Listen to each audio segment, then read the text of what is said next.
Hello, my name is Matt Bird, and welcome to the PublishU podcast, where we explore the real-life stories of authors from around the world. Today, we're talking to Karen Gratton from Derby in the UK, who has written a book, The Finale. Karen, welcome. Thank you. Thank you. It's nice to be with you. Karen, what is it you do for a living? Because it's quite interesting. Well, so I spent the majority of my time taking funerals. So I'm not the funeral director. Instead, they call me a celebrant minister. So I am ordained. I do spend a lot of time taking non-religious services. So, but you look really smiley and happy. Do you have to spend all your time looking sad and morbid? no, thankfully. So the thing is, the culture of death has changed, and actually people want to celebrate lives far more. So after the Victorian era, we really are coming into a different season, and how people are farewelling is very different. Even from lockdown, it's changed. And so there are times I am very much morbid and very sad. But there's also equally times when we laugh and we smile and we discuss football results, and we there's all manner of things. So that I don't have to be sad all the time, no. And so you've actually written a book about funerals. Yes, I know. What a strange topic. Yeah, really weird. I mean, I love the title, by the way. I mean, I think, I don't know how involved we were in it, but The Finale, I think, is a brilliant title for a book about funerals. I mean, but Karen, why would anybody want to buy and read a book about other people's funerals? So I think I've always been interested in farewelling and saying goodbye to people. Partly because my grandma used to take us on walks around cemeteries to stretch our legs as kids. But I think it's really important that we understand that there's different parts of life, and actually death is a part of life. And even from a yearly perspective, right now we're in winter. And so trying to encourage people to face the fact that the one thing that's going to happen to us all at some point is death. And we're so scared of it, and we've made it so clinical in the UK. But actually, if I can help people smile a little bit as they think about their farewelling, but also about others, and realise that there is no set way. People come to me and ask questions like I should be giving them permission. And actually, the whole point is that we say goodbye in an appropriate way. And so the finale, well, it really is your finale, isn't it? So, Yeah. And obviously, well, not obviously, but within my book, each chapter is a title of a song that I've used at a service. And so it's connecting then up with the musicality of it all. And so it's quite cool. So tell us one of the funny stories in your book. In my book. About what happened at a funeral or in preparation for a funeral at the wake. Okay. Yeah. So within my book, there's a fair few. So perhaps one which sticks out right now is there's one that actually set the whole thing off. And the one that set the whole idea of a book off was that I went to the home of a widow, and I got a phone call just before I entered the home. And so I will go off and I'll get a piece of information. I have to go to the home and arrange a service. And so I'm sat with the widow, or so I think. And then as this is happening, I get a phone call from the funeral director when I'm outside saying, just to let you know, she has been in an industrial accident, so she's in a wheelchair, so she has no legs, so her niece will be there to support her. So I was like, this is fine, this is okay, that's normal. And so we go to this little terraced house in an area of the city, and she opens the door. Well, niece opens the door, and I introduce myself to her, and I walk through into the front room where her bed is, because that's where she's being cared for, and she's sat on her bed, and that's fine. There's somebody in the corner as well. I'm aware there's somebody else sat there. And at the left-hand side of me, there's all these little pot dolls and stuff, and it's all a bit like, okay, it's cluttered, really cluttered, and I'm sat on a little child's set chair, and so I sit down and I say, can we just introduce ourselves? And so I said, just so I know who I'm talking to, and I don't want to miss anybody out. And I'm trying to look around the room because we're only in a small space. And so the widow says, I'm such a body, I'm John's widow, she says, and literally like this. And then the girl, I say, oh, and obviously you're her niece, you're her carer. Well, no, she says, I'm here in case John wants to talk. What? She says, I talk to dead people. Right, okay. So I think that's my strange bit. And I turn and say, you are?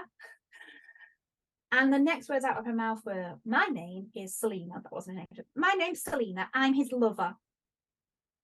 And I genuinely didn't know where to put my face, because they were all very accepting of it. Like, I stupidly shouldn't have understood that. And I went, well, that's lovely. And just like literally went to kind of, right, I've got to say something now that kind of brings it back to normal. Let's just talk about the fact that here's. So I said, beautiful vase on the mantelpiece, thinking I just need to give myself moments to process wife, lover, 30 years difference. Very strange scenario here. And the girl who speaks to dead people, without dropping a beat, said, oh no, that's his first wife. I brought her in case you wanted to say anything. Right, well. Right, so you cover those folks then. I said, and what do we want? And it just went on from there. And it was just one of those, and I came out and I was a bit like, and I rang the funeral director and said, you should write a book. And that's how that whole thing happened. You should write a book. I was going to ask you, Karen, when did you first think I'd write? That was the moment the funeral director, you told the funeral director and he said, Karen, you should write a book. Yeah, well, it'd been happening for a few weeks. There'd been a few things that happened. I'd had a couple of other instances where, which is mentioned in the book, where we'd walked away and perhaps a chapel attendant, or I'd walked into, someone said, oh, what have you done today? And I'd try and explain it in the easiest terms. And people were like, are you for real? You could write a book. And I was like, no, this is, I am making these stories less dramatic than what's actually happening right now. And I just kind of took it a bit tongue in cheek. Yeah. And that was the February, March. And then I think I then spoke to you in the April and was like, this is it. Yeah. You know, and I think I just turned 40 and really felt like there was something significant that I needed to put down. There was a lot of changes. And also I was aware that we'd come out of lockdown at the time. Amazing. And so things had changed lots. So yeah, certainly had. And it's just an incredible book. And so Karen, I mean, let's come into the book writing. I mean, what did you have to overcome in yourself? What were the self limitations you had to overcome? I think so. I know I'm a communicator. I'm very good with my words, but are my words good on paper? And also, will people understand me and my heart? Because I genuinely want people to have a better approach. So there was this, is this appropriate? Is this right? Should I be joking about this? Well, actually, yes, because laughter and joy and sorrow are together. But for me, the biggest thing was, do I actually have a story here? Do I actually have a book in me? Or is this just a nice little blog? You know, so a few hundred words or a few tens of thousands. yeah. And when you started talking about like the thousands, I was thinking, oh no, oh dear, sure here. Yeah. So how did the course help you, Karen? It very much was the learning how to break things down. For me, there was a part where you asked us to write things on post-it notes, and that was massive. And actually, that's massively changed most of what I do. There's post-it notes on the wall where I'm sat currently. And those post-it notes actually sit on my wall, as well as a reminder that there's lots inside of us. You just have to sometimes sit and let it out. So that was really important thing about one of the weeks. And then also just giving me the tools to process, to break it down. Yeah. And actually making sure I stuck to that timing, which I was determined to do. Yeah, you did. So 100 days later, you'd written your book. I know, which was ridiculous. As at the time, can you believe it? I mean, still now it's quite unbelievable, isn't it? No, and I keep having to remind myself that I wrote a book that was published, and I forget and have wobbly moments. And I just think, yeah, but in 100 days, in the midst of working and having children and doing everything else, I had the capacity to do that. And if I can do that, anyone can do that, you know? So yeah. Have you got an idea for your next book yet, Karen? Yes, there's two in my head. So one of them, I need to do more study. Yeah. I want to go a bit deeper into the death culture around the world, but also just making some things make sense, because there's a lot of church that doesn't make sense if you don't go. Yeah, that's for sure. And even if you do go, it doesn't make sense. No, exactly. And I'm just like, and when it comes to the culture of death, like why do we say that? And I want to really help people who want to experience different cultures and understand that a little bit more. But yeah, so and then there's another one just in my head that will happen at some point, I'm sure. Very good. Oh, I'm excited. Very excited. So what would you say to anybody listening to this broadcast today who's thinking, I've got a book idea, but I don't think I can do it. What would you say to them? I would say definitely contact you and have a conversation.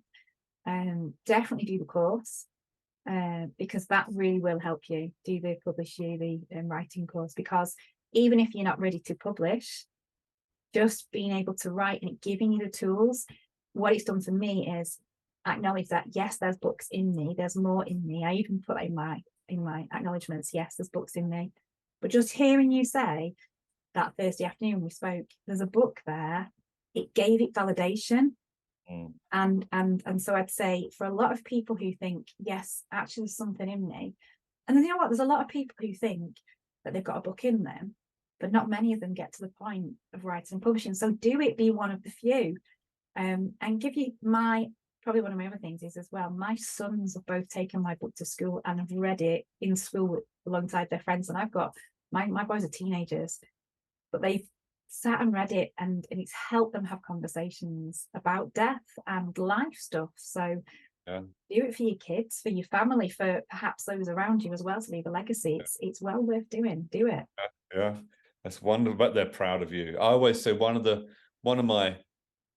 my deeper motivations for helping people write their books is because every mum or dad who writes and publishes a book, they create a home in which writing and publishing books becomes normal for their children.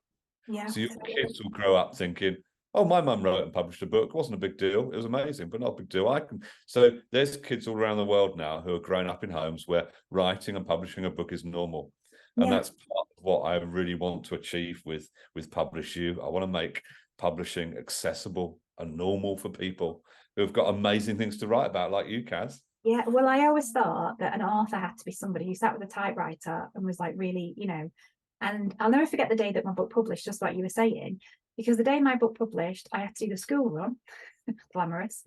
I was emptying the dishwasher and like trying to make tea, and my kids were both having crises at the time. And I was thinking, do you know, I used to think that authors were like these people that sat there with typewriters and this like old worldy, but they're not. Authors are real people with real lives, and like you were saying, that's what it's about, is making it so normal. Yeah, of course. Yeah, I wrote a book. And next. No. So as we wrap up today, Kaz, what's your deepest hope for what your book achieves? My deepest hope is that people aren't scared of death. And that we start farewelling, and we take it out of the darkness, the hidden ways, bring it into the light, because light cleanses all things. It really does. They say, doesn't it? A bit of sunshine helps everybody. Yeah. A bit of a smile helps everybody.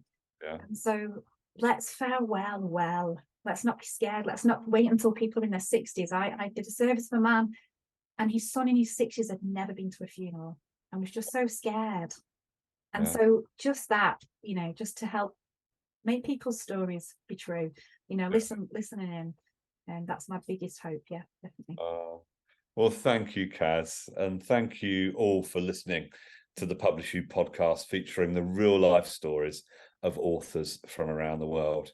If you are interested in becoming an author like Karen, please visit our website, www.publishu.com, publishu.com. And if you enjoyed this broadcast, please make sure you subscribe for more. Thank you for joining us today, and goodbye for now.